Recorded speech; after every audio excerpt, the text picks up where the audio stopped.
Hello guys, welcome back to another video of Techavro. Hope you guys having a wonderful day. In this video I'm gonna walk through how can you get rid of ghost mails on iPhone.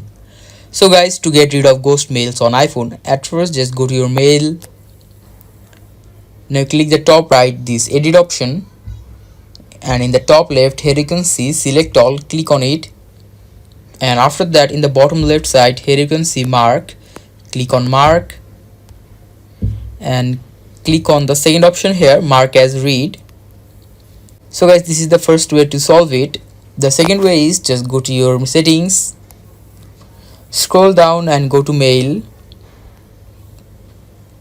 Here you can see accounts, click on accounts, click on Gmail and just toggle on mail, turn it off.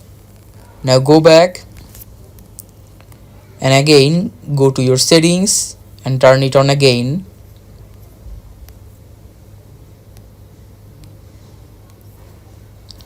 And even after that, if your problem hasn't solved yet, then you can just log out your mail and log in it again. And if the problem isn't solved yet, then you can just restart your phone.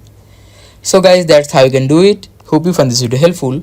If you have found this video helpful, then give a thumbs up and don't forget to subscribe to Techavro. Thank you so much for watching the video.